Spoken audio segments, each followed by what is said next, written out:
Bună ziua! Am revenit cu subiectul 3 de la bacalaureatul din 2025 la M1 și ne spune exercițiul 1 se consideră funcția f definită pe 0 plus infinit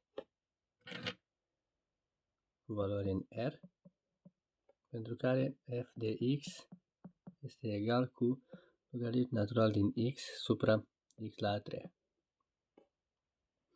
Mic.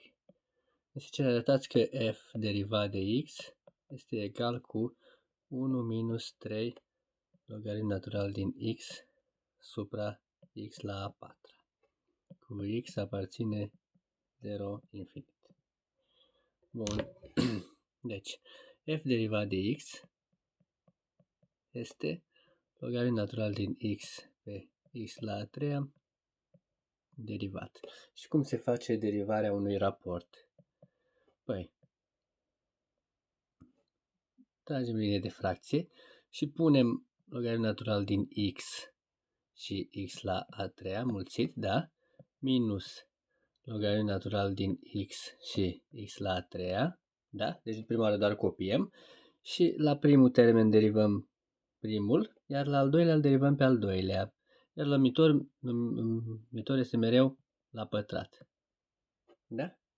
Deci dacă avem o derivată din a supra b, da? Deci copiem a ori b minus a ori b, suprapunem pe b la a doua, da? Și apoi avem primul derivat și aici avem pe al doilea derivat. Este cel mai simplu de a ține minte. Bun. Deci, este egal cu logaritm natural din x derivat, știm că este 1 pe x, ori x la a treia, minus logaritm natural din x, ori x la a treia derivat, știm că este 3x la a doua. Da? Se copiază în față 3-ul și se scade la exponent. Supra x la a șasea. Este egal cu, se simplifică, deci x cu un x de aici, ne rămâne x la a doua, da? Deci aici rămâne 2, minus logaritm natural din x ori 3x la a doua, x la a șasea.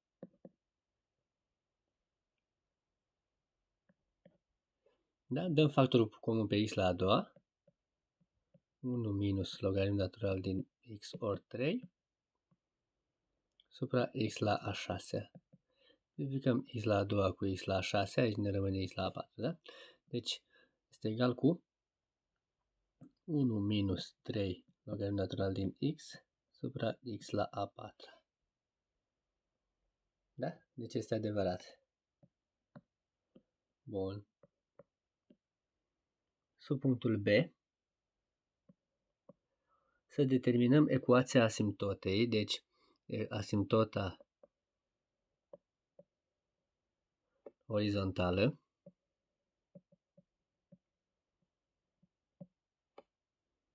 spre plus infinit. Da? Bun. Să vedem ce înseamnă această asimptotă orizontală. Deci să spunem că avem graficul funcției.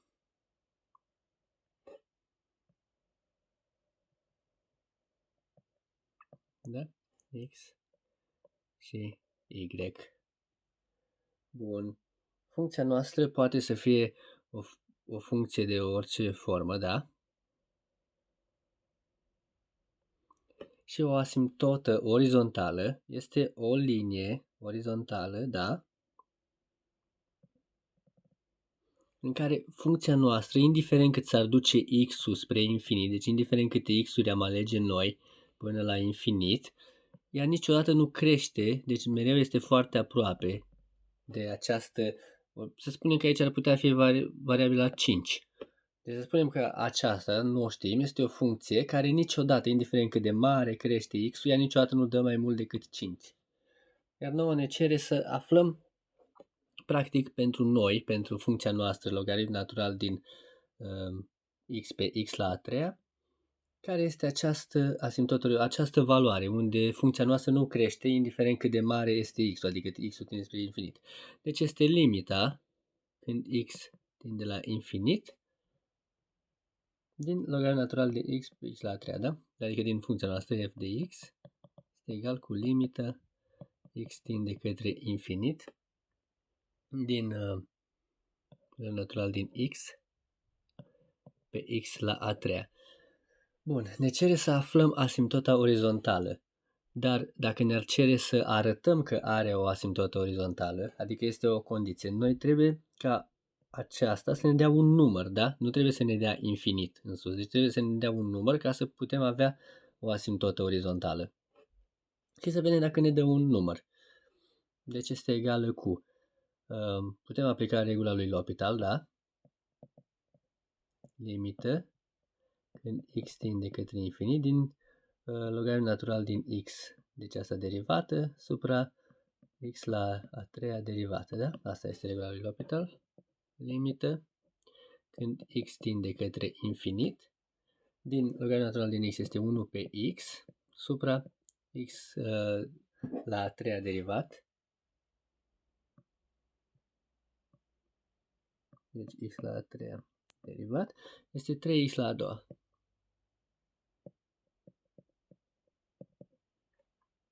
Este egal cu limită când x tinde către infinit din 1 supra x, acesta se împarte la 3 pe 3 ori x la a doua pe 1, deci se mulțește cu inversa. 1 pe 3x la a doua este egal cu limită când x tinde către infinit din 1 supra 3x la a treia și x-ul când este infinit, deci este 1 pe infinit, care știm că dă 0. Deci noi am aflat pentru funcția noastră, nu o știm cum arată, dar pentru funcția noastră x, y, aici este 0, da? Deci acesta este punctul 0. Deci practic pentru noi OX este asimptota. Deci funcția noastră, indiferent cum arătă ea nu crește mai mult de 0. Deci undeva se oprește. Mă scuzați, aici m-am exprimat greșit. Deci asimptota aici este la 0, da, orizontală. Funcția noastră nu contează, poate să treacă prin 0, să fie mai sus sau nu contează ce formă are, dar cu cât x-ul tinde mai spre infinit, da? Deci cu cât noi alegem x-ul mai mare, ea mereu va fi aproape de 0, dar poate fi și de pe partea cealaltă, că funcția noastră nu știm cum arată încă. Deci oricum nu dă niciodată mai mult, stă întotdeauna aproape de 0. Ca și aici, stă întotdeauna, de exemplu, această funcție, stă întotdeauna aproape de 5, indiferent cât de mare devine x-ul nostru la infinit. Bun, deci noi avem 0 asimptota noastră. Sub punctul C.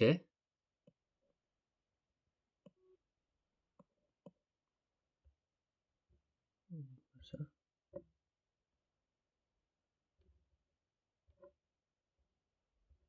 Ne cere să determinăm numerele reale m, deci m aparține R, pentru care f de x este egal cu m, are o soluție, cel puțin o soluție.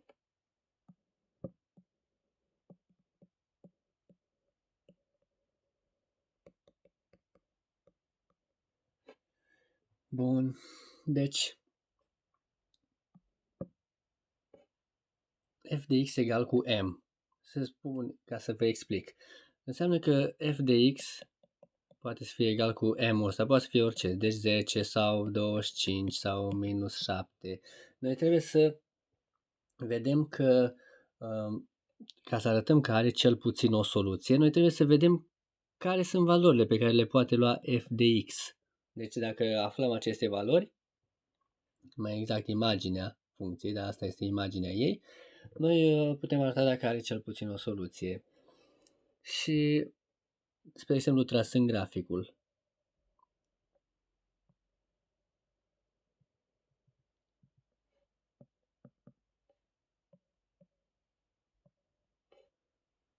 Da?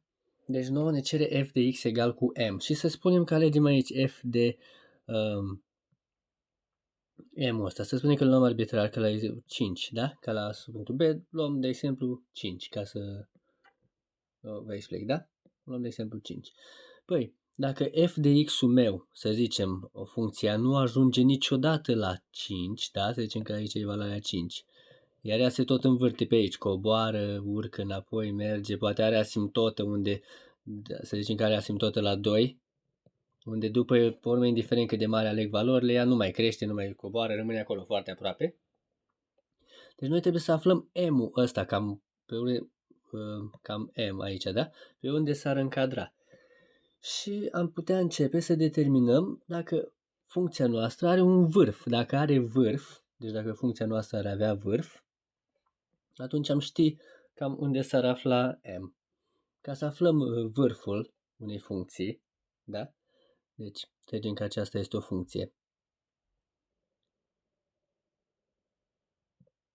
Da? Ca să aflăm vârful ei. Păi trebuie să folosim derivata. Noi ce știm? Derivata este o dreaptă care arată panta. Deci, dacă noi aici am avea, să zicem, pe cineva care care o dreaptă, da? Adică derivata aceasta, ea ar avea o înclinație, da? Să zicem că o care și aici care dreapta asta, deci este un om care care o dreaptă, da? Deci cu cât ajungi în vârf, noi ce vedem? Această dreaptă este 0, da? Aici, fiindcă este orizontală. Și deci cu cât ne îndepărtăm de vârf, iarăși începe tangenta să aibă, să fie aplecată, da? Și invers, dacă funcția acesta ar fi un vârf de maxim, iar dacă am avea un vârf de minim, da, tot la fel, aici este una din tangente, da? O tangentă, dar aici vedem că tangenta este perfect orizontală, da? Adică este egală cu 0. Deci noi aflăm vârful întotdeauna făcând ca derivata, adică tangenta, da? F derivat de x să fie egal cu 0. Noi vedem unde acea derivată, care derivata, da? Este o tangentă, da? F derivat de x aici, F derivat de x este o tangentă la o curbă. Noi când o aflăm că este egal cu 0, da? Deci o poziție de asta orizontală, acolo avem vârful, poate e maxim sau poate e minim, depinde. Bun, deci egalăm derivata noastră cu 0. Am arătat că f derivat de x este egal cu, am arătat la a, 1 minus 3 logaritm natural din x supra x la a patra.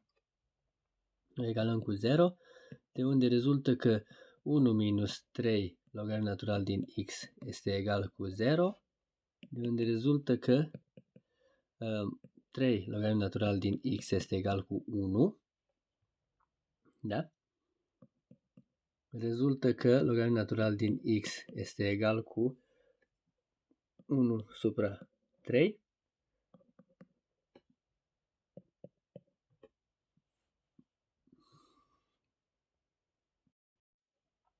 care poate fi scris că x este egal cu e la 1 pe 3 sau este egal cu radical de ordinul 3 din e. Deci acesta ar fi, de exemplu, vârful pentru funcția noastră. Aici ar fi radical de ordin 3 din e. Atunci avem noi că derivata este 0, este un vârf, da? Cu cât se modifică valorile, derivata nu o să mai dea 0, o să dea fie negativă, fie pozitivă în funcție de cum urcă sau coboară, da? Bun, facem tabelul de semne. X. X-ul, am spus că din domeniul funcției, deci noi ne gândim acum la X-ul nostru, da? Pleacă de la 0 la infinit. Deci, 0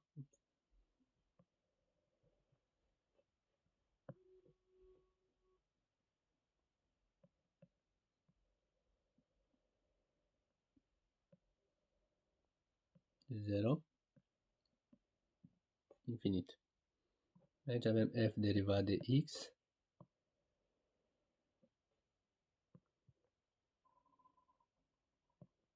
f de x.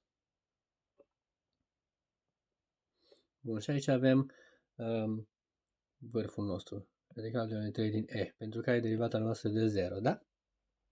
Bun. Să vedem ce face derivata. Deci noi am spus că derivata în vârf ne dă 0. Dar cu cât ne coborâm sau urcăm după ce am atins vârful, să vedem ce face între. Păi derivata noastră, aceasta, da? Cum x la a patra este mereu mai mare ca 0, da? 3 la a patra și este număr par. Deci minus 2 la a patra, toate dau mereu mai mare ca 0. Deci ea poate să fie mai mică sau mai mare ca 0 în funcție de 1 minus 3 logaritm natural din x. El dictează, da? Că dacă acesta ar fi plus împărțit la plus, de plus. Dacă ar fi minus împărțit la plus, minus, negativ, da? Bun. Și 1 minus 3 logaritm natural din x, ca să-i vedem semnul, putem încerca o valoare între 0 și radical de ordin 3 din e, care ar fi e la puterea 1 pe 3, adică e la 0, ceva. E știm că este 2, deci noi putem alege aici un 1, de exemplu. Iar pentru 1, deci 1 minus 3 logaritm natural din 1, scriu aici, 1 minus 3 logaritm natural din 1 este egal cu 1 minus e la 0 de 1, da? Deci 0, 3 ori 0, 0 este egal cu 1. Deci vedem că ne dă plus. Și cu cât ne apropiem de 0, da? Deci aici o să avem semnul plus. Iar dacă am alege după radical de ordinul 3 din e, am avea e. Deci e este mai mare întotdeauna decât radical de ordin. Dacă am avea radical din 4, normal că este mai mare decât 4 însuși, da? Deci putem alege pe e.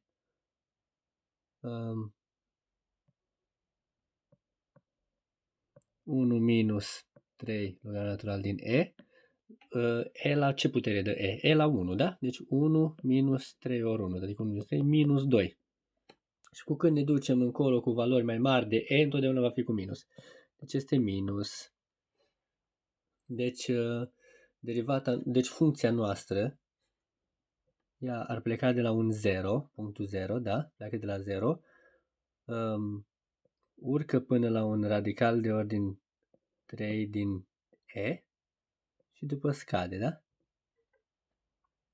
Bun.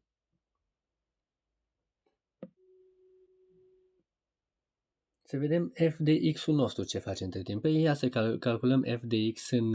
Aici acestea le-am pus doar ca să încercăm semnele. Dar voi puteți să le lăsați acolo. F de x. Haideți să le las. Nu contează. Sunt valori de probă. F de x în... scuzați, f în radical din de ordin 3 din e. Să vedem cât ne dă aici funcția noastră. Este egal cu... Funcția am spus că este logaritm natural din x pe x la a treia. Deci este egal cu logaritm natural din radical de ordin 3 din e supra radical de ordin 3 din e totul la a treia. Bun. Este egal cu acesta îl putem descrie ca logaritm natural din e la 1 pe 3 supra, aici ne rămâne radicalul din 3 la a treia, deci dispare, ne rămâne doar e. Este egal cu e la ce putere ne dă e la 1 pe 3? Păi 1 pe 3 la e, supra e. Este egal cu 1 supra 3e. Deci aici noi avem 1 supra 3e. Bun. Când x-ul meu este aproape de 0, noi trebuie să aflăm aici o valoare. Deci nu putem înlocui x direct cu 0, fiindcă 0 nu se poate face împărțirea la 0. Deci noi trebuie să calculăm de fapt o limită, ca să vedem. Deci limită când x-ul meu tinde spre 0, da?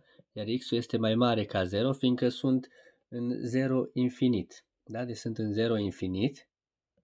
Sunt în 0 infinit și eu dacă vreau să fac limita din x tinde spre 0, păi 0 poate să vină de la 0, 0, 0, 0, 0, 1. E aproape, da, de 0, dar e cu plus în acest interval. Deci când x-ul este mai mare ca 0, din f de x este egală cu limită când x tinde către 0, x mai mare ca 0 din logaritm natural din x pe x la a treia, care se poate scrie ca limită când x tinde către 0, x mai mare ca 0, din logaritm natural din x ori 1 pe x la a treia.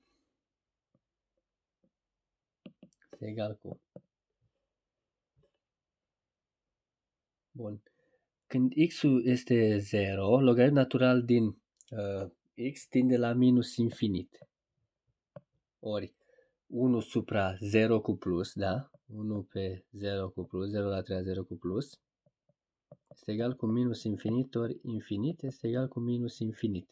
Deoarece știți că 1 împărțit la 0,000001 o să dea întotdeauna și valori, o să dea infinit. Iar logaritmul natural din x decede de infinit când x-ul este aproape de 0, fiindcă ne gândim ce nu este, deci este baza e. Da? E la ce putere ne dă aici 0, da?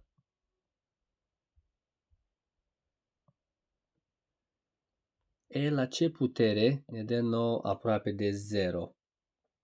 Păi E la 0 știm că este 1. Deci dacă facem E la a doua, la a treia, la a patra se îndepărtează de 0, da? Deci devine foarte mare.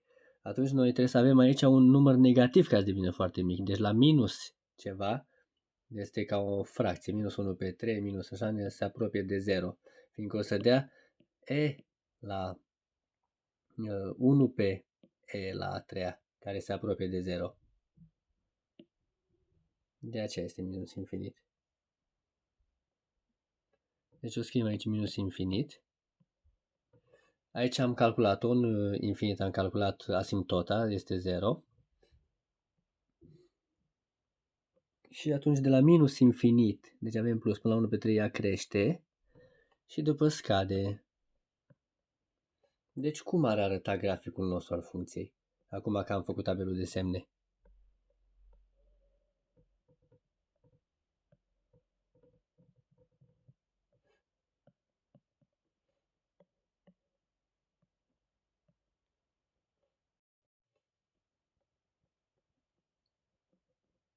Deci funcția pleacă de la minus infinit, vedem pe tabelul de semne, deci funcția noastră f de x, da? F de x. Pleacă de la minus infinit. Deci aici e minus infinit, da? Deci pleacă de aici. Crește până la vârful nostru. Am spus că este 1 pe 3e, e valoarea maximă, da?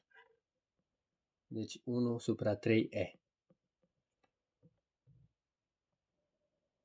Care ar fi, dacă îl calculăm, 1 supra 3e. Imediat.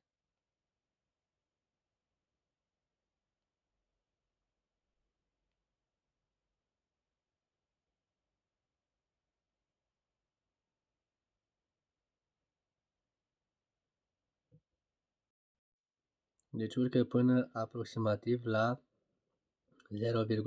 Să spunem că pe aici ar fi 0,4 sau 1 pe 3e. Da? Și după coboară spre asimptotă. Am zis că 0 este asimptotă. Deci, pe urmă, indiferent cât de mare alegem noi x-ul și dacă alegem 1.000.000, când facem logaritm natural din 1.000.000 supra 1.000.000 la puterea a treia, nouă întotdeauna ne va da aproximativ 0,00 ceva, aproape de 0, nu chiar, n-atinge exact 0. Bun, iar aici vârful l-am ales 1 pe 3e, fiindcă acesta este f de x-ul nostru, da? Deci am spus că f de radical din 3. Radical din 3 este pe axa y, deci aici la radical din ordin 3 din e. Deci aici avem vârful, iar înălțimea vârfului noi trebuie să facem acel f de radical din 3, da? De e. F radical din ordin 3 din e. Bun. Deci am aflat noi acest grafic și ne cere ca f de x să fie egal cu m. Deci aici noi avem, de exemplu, aici este pe axa OX, da? Noi suntem pe axa OX. Să zicem că aici avem un m, da? Avem un m, putem să avem un m, putem să avem un m. Bun. Dar dacă noi trecem mai în sus, alegem m-ul ca fiind 5, păi funcția noastră nu o să ajungă niciodată f de x egal cu 5. Deci nu o să aibă nicio soluție.